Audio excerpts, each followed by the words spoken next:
All right, let's jump into this emergency department list here on the Always Moto podcast, episode 54. The emergency department. All the injuries, all the gory details, and when they'll be back on track. It's the list you really don't want to be on. I say it every week and you still don't listen to me. You don't want to be on the list. But unfortunately, injuries happen in our sport, and that's why we have the hashtag injuries are a part of moto, because these guys keep getting injured and keep ending up on this emergency department list, unfortunately. So let's run through the things from Detroit and heading into Seattle, and even just some extra bits and pieces that we've seen along the way for guys that are still recovering in the background there as well. So let's do those ones first. Things to note. We've noticed on some of the vlogs for Austin Faulkner that he seems to be thinking he's progressing really well from his ACL repair. He has his 10-week post-op visit with his specialist coming up next week, which is awesome. But if you watch a lot of his vlogs, which I've been doing a bit recently, they just seem to keep popping up in those YouTube suggestions for me. He has still having some issues with wandering around when he's going through the airport with his partner there, trying to keep up with the walking and stuff. He's not doing as well as I think he thinks he is doing. And at least from a point of view of like a release and return to riding, I don't think that's happening too soon. The expectation is usually 5 to 6 months for that. So at this stage, I feel he's still on track, but things might change when obviously I'm not seeing him in person. But I dare say this 10-week review will be a release for him to start doing things like more body weight exercises, maybe even running, maybe even cycling. So we have to see how that progresses for Austin. So keep an eye on his vlogs. I'm sure you'll see more about it over the next coming weeks as to where he gets up to and what he's allowed to do with this next review. So be interesting to see if that's part of the next vlog or not for him. Michael Mosiman was out again in Detroit, and the team update did come through on that day of the event, which I mentioned to you guys and girls last week on the podcast, that they were very slack in terms of Mosiman and the team in putting out those details for him. He's just not that sort of person with the information on the socials, it seems, or even just in direct contact when we try and touch base with the team. Nobody gets back to us from that side of things, but they have indicated that he'll hope to be back for Atlanta, which is in about 3 weeks' time. So he should be fully fit, ready to go by that point. Bubba Pauly was released from hospital on the race day last week, which is awesome to see. So hopefully that tip of his thumb can continue to heal and it stays in place and doesn't die off, which is the risk for Bubba at this point. So hopefully good stories from him coming in the near future. We'll have to keep an eye on how things go with Bubba. We might even try and get him on the podcast again. We had him on last year when he had all those ACL issues, but we'll see how this goes for him, and we'll chat to him soon. Ryder Di Francesco is back on the bike after his thumb avulsion fracture. Now, interestingly, I noticed that post about his injury has been taken down, but he's definitely back on the bike as of earlier this month. So good things looking there for him in terms of the recovery. He should be all ready to go come outdoors, which was the expected plan for him at this stage. Not clear on whether he's out or back or where things are up to, but I noticed that Tristan Lane put up a post. He's had a few bumps and bruises this season. Also dealt with shingles earlier in the year. He had that hit neutral off the triple and sprained his ankle. He's been recovering from that most recently. That was, I believe, Arlington.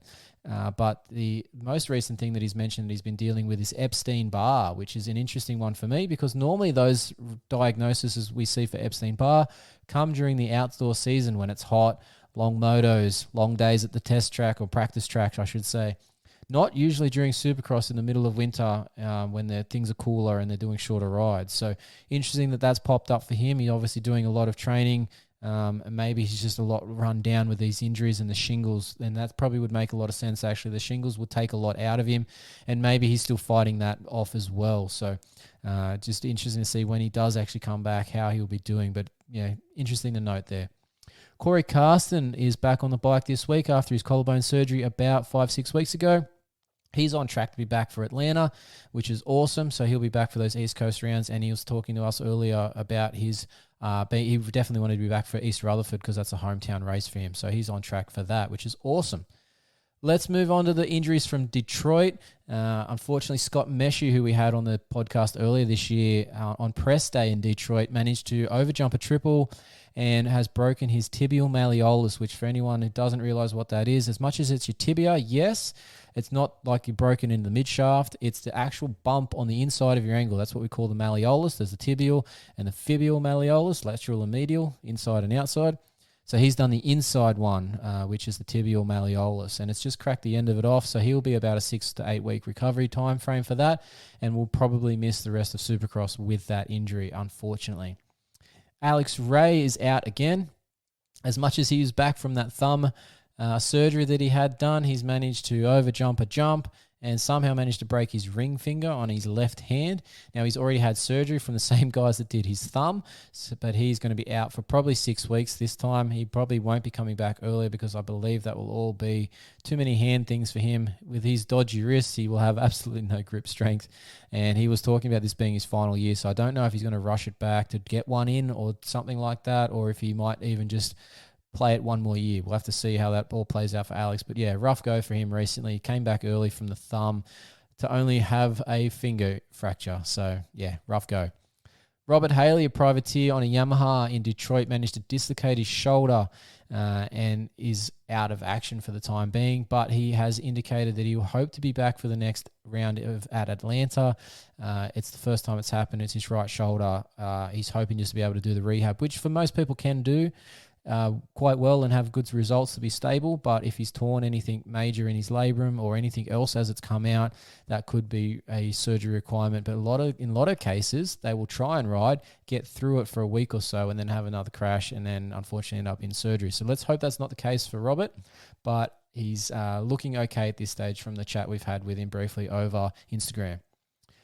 Brendan Ray, number 338, had a massive case in the Arena Cross series recently. And if you haven't seen it, check it out. It's on the Arena Cross USA page. It's a massive case. He comes up very short. Unfortunately, he's missed the wrong gear or something as he's come out of the corner, or he's in the wrong gear as he came out of the corner and just came up short. Surprising, from his report, he's only sprained his ankle, which I don't know how he's managed to only sprain his ankle. I would think that that's a high ankle sprain, and that's going to be a bit longer than just a normal lateral ankle sprain.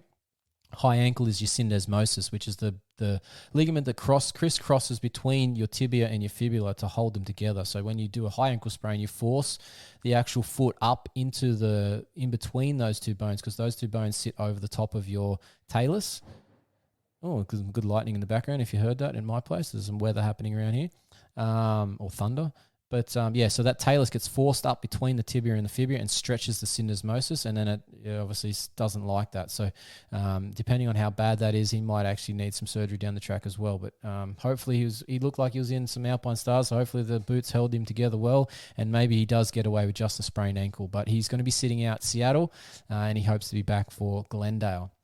Now, some interesting ones making some returns this week, and this is where the contractor was waiting for some information for us for his fantasy picks. Carson Mumford is finally back. Yes, that's right. He is back. He did have that wrist fracture in late November, December, wherever that was, that he's recovered from, and another thunderclap. And he then got on that PC ride, but then managed to have a calf injury, and he's been off for a few weeks with that. But he has been back on the bike for a week or so, and this will be his first race on the Pro Circuit bike. So good luck for Mumford. Hopefully we can get him on here shortly to talk about his rough season, but at least he's back finally. Jerry Robin looks to be back as well this weekend. He did have that bent plate removed from his hand about 6 weeks ago, and he's been back on the bike for about a week. But again, I'm not sure how his fitness will be at this stage, but he is riding, so that's great.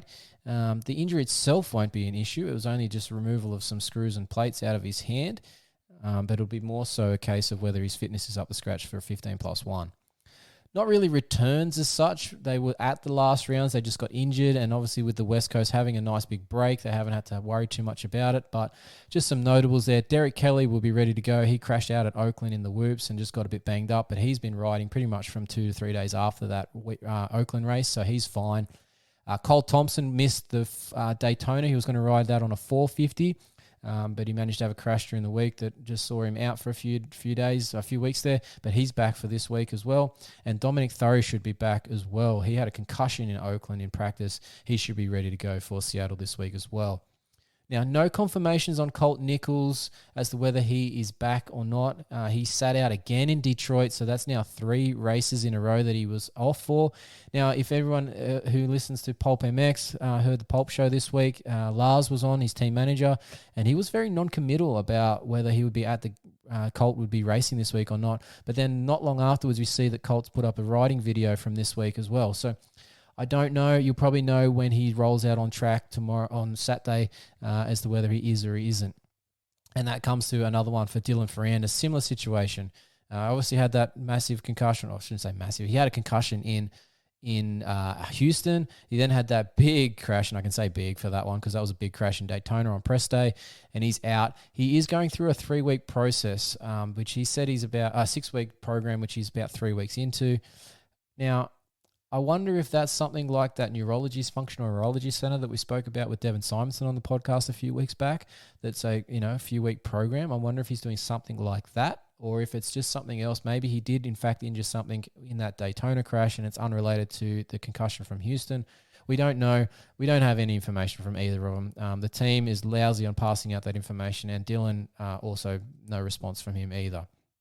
So that's where we're up to with those two at this stage. But again, this leads us into our normal concussion discussion sort of stuff, where these guys are dodging the concussion protocol by not reporting, not going and seeing the Alpine Star medical crew on the day at the time.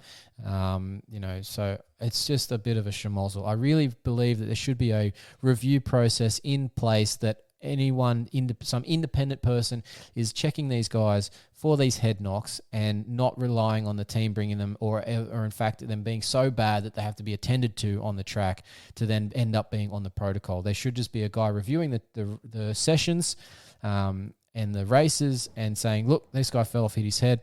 Let's get him to do the protocol check. And if he passes it, great, he's clear.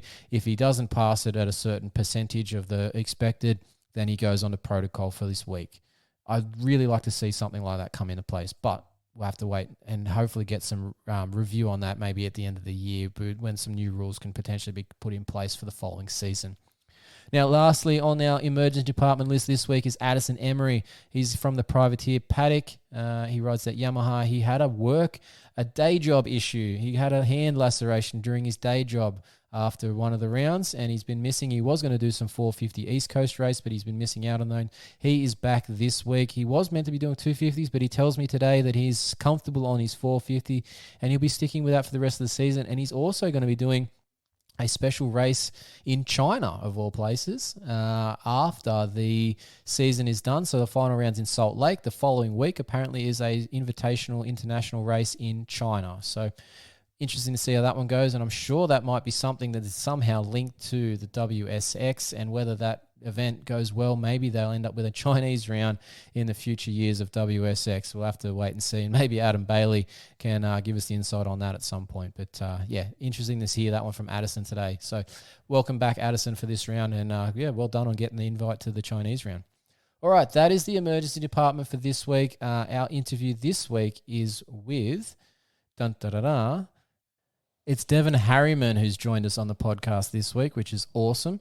We get to catch up with him about his leg fracture from Arlington, so stick around for that. It's later in the show. Let's take a quick break on the AlwaysMoto podcast.